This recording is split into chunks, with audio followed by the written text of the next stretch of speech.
Because if we really understand that, we really understand how we are co-creating our reality, okay, we're going to align our will with that force, with that power of creation, and therefore we're going to be able to create anything we really choose, because we're going to willfully choose not to make natural law violations and thereby bring self-inflicted suffering unto ourselves. But we can't do that unless we understand how natural law works. And that's what is being basically said here by the freedom of the good news. This is the freedom that comes with knowledge, the freedom that comes with the knowledge of natural law and of conscience. And without that knowledge, there is no such thing as freedom. We can have freedom to express whatever we want to express in this realm, in this construct that the Spirit has created for experience. What we're not free to do is just do whatever we want if it means harming other people and thinking that we could escape with no consequences for that kind of behavior. That freedom does not exist. And it's a shame that so few people recognize that and want to live in harmony with that. And what's even sadder is that other people think that you can force people to make that decision, force them to do that, and then try to be violent with them if they don't really understand that. That's what statism is all about, and trying to form governments to, protect people from other people's bad decisions, instead of actually teaching people what natural law is, how it operates, and how it is within your tremendous, great benefit to align yourself with it, and then to do nothing but teach other people how to align themselves with it if they don't understand any aspect of how it works. That's how you prosper to the greatest extent in this realm. And basically that's what's being said there. That's the liberty of the good news, the freedom of the good news. Okay? The fourth tenet is Dei Gloria Intacta. Okay? Dei Gloria Intacta, which means the unviolatable glory of God. Okay? The inviolate glory of God. And that means that essentially this law that has been put in place by God is its glory, is the glory of creation, and it is not going to be violated. It's inviolate, okay? Meaning it cannot really be violated. We can only imagine that we're violating it, but it's not really capable of violating it without consequence. And again, these are the tenets that are attempted to be taught by all of true occultism. All light occultism is teaching these basic tenets, whether it is the Kabbalistic tradition that is talking about the law, capital L. I'm not talking about man's law in any way here. Whether it is the Rosicrucian tradition, the tradition of Freemasonry, the Tarot tradition, which is an extension of the goddess tradition and the goddess mythos, the alchemical tradition, or any other. Okay? These are the same basic tenets. The fifth thing that is written, and is actually written around the sarcophagus, is Jesus mihi omnia, which means Jesus is everything to me. Okay? The Christ consciousness is everything. Without that, there is nothing. Okay? So this is why it is at the heart of the cross.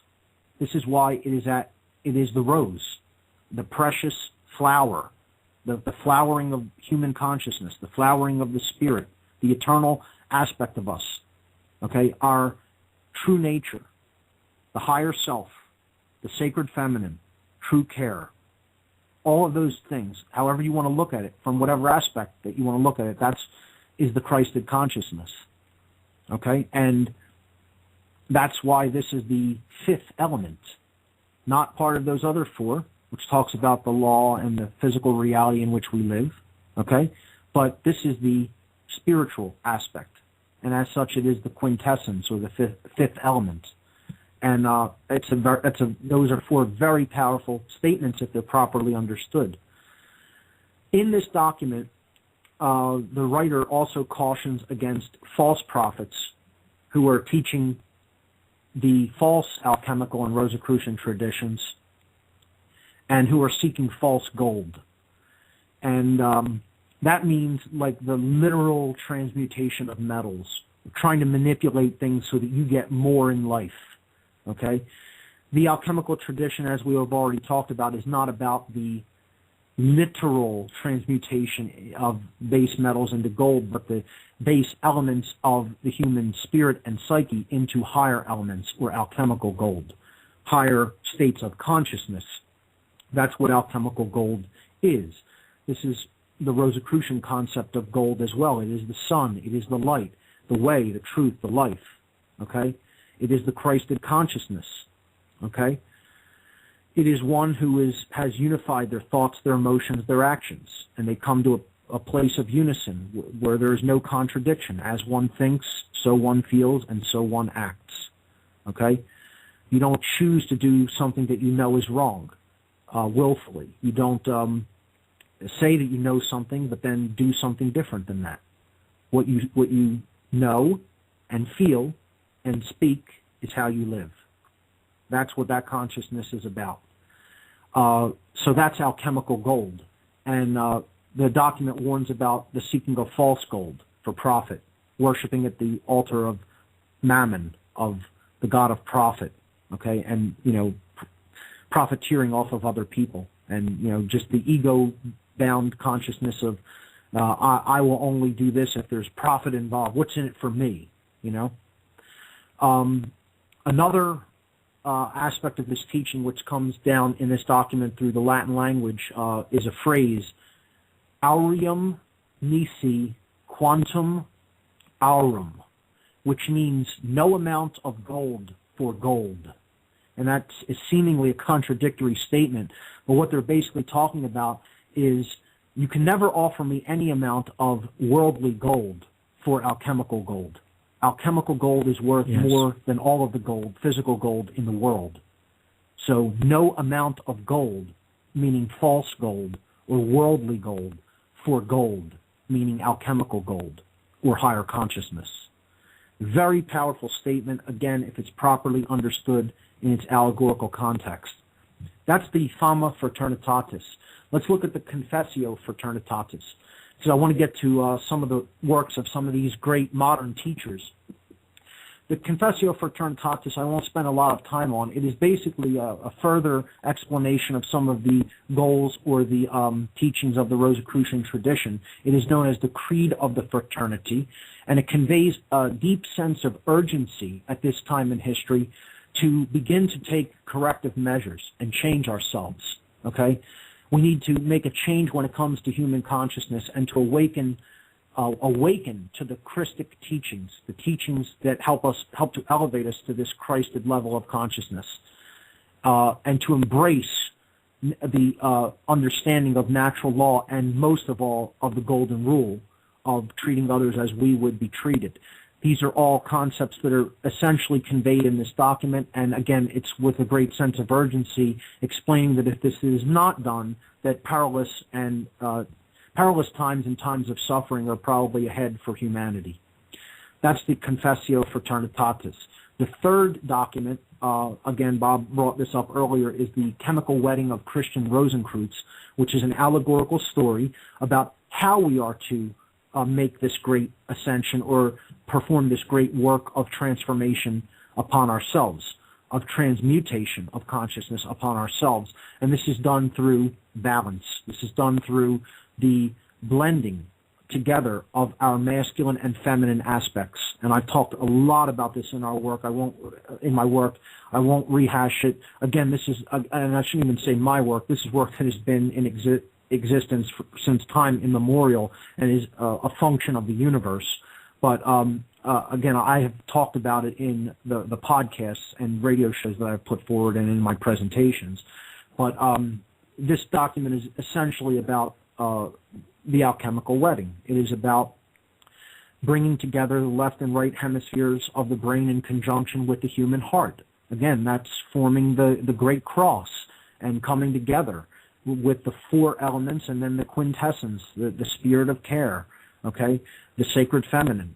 And it's bringing together the masculine aspects, which are our actions, the logical thinking, the intellectual capacities, with the sacred feminine energies, which is compassion, nurturing, creativity,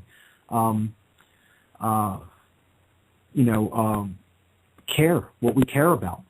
These are all the sacred feminine qualities of the individual, and it's not about male or female. That needs to be stressed. It doesn't make a difference about gender. This is all individuals, regardless of gender, have these qualities that are both masculine and feminine within them, and they're both good. The problem is when we get into using only one half, we become like an imbalanced being. So if we are too imbalanced to the masculine, we're not really at a high level of consciousness. We're going to become more dominating and controlling. If we're too imbalanced to the feminine, we give up too easily, or we allow ourselves to be dominated, or we don't pay attention to physical things that we need to take in hand and deal with as a result of living in a physical reality. So imbalance is where we want to move away from, and we want to move toward balance between these two aspects of the self. And that's what the chemical wedding is about. And we can, if you want, Bob, we could put links to these documents. I could send you some links to these documents, or even like post them on my website and then link to them, something like that. If people want to download them directly from the description page, I don't know if you can put links like that up. But, if not, maybe I could put them in the What on Earth is Happening news page that I'm going to make after this podcast is concluded, and we can post to these documents so that people can link to them and read them for themselves and download them. Okay. Based on the traffic that you get on your website, Mark, if you would like to link these documents to your website to where you've got my my show link, that would be great. Thank you, Mark. That's perfect. I'll definitely do that. Okay, so I want to basically wrap up for the night with just giving people some background information and talking about some of the works of two of the great modern Rosicrucian teachers. And I know I don't have a lot of time to do that. I wanted to read a little bit from the Rosicrucian cosmoconception as well. Max Heindel, again, born in Denmark in the mid-1860s, Christian occultist and mystic, esoteric occultist and mystic, died in 1919 in Oceanside, California. He formed the order known as the Rosicrucian Fellowship, which I believe is still active today, and he basically put out a prolific amount of writings on Rosicrucian teachings. I have not read every one of them. I've read a few of them, and his, again, as Bob said earlier, his magnum opus, his great work was the Rosicrucian Cosmoconception, which I highly encourage everyone to check out. Another great one that he put forward was the Rosicrucian Mysteries. And again, I can link to some of these documents. Maybe I'll post whatever digital documents I can find by Max Heindel and let people get a good cross-section understanding of his work that way.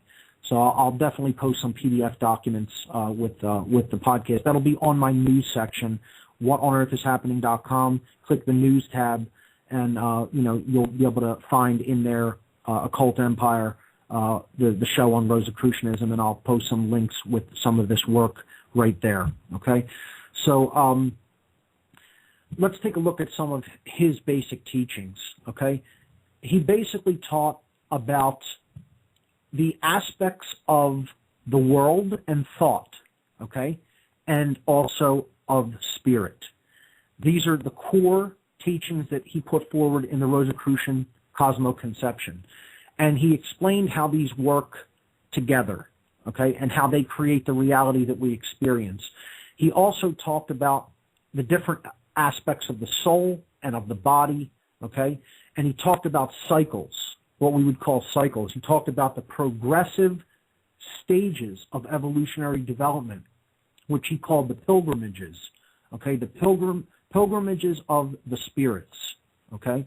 And we'll just briefly take a look at all of these because I still want to get to talking about Rudolf Steiner and read a little bit from one of Heindel's works. Mark, the Four Kingdoms, yes. Mark Passio, if you can, we can push this out one more half hour to in overdrive if you wish. So you don't have to rush. This is important material. Okay. And if you have the time, we can do an extra half hour. Great. Then take your time, sir. No problem. Okay. So the Four Kingdoms that Heindel talked about were the physical world, the desire world, the world of thought, and the world of pure spirit. Now, anyone that is even paying slight attention will recognize that these are the worlds of Kabbalah.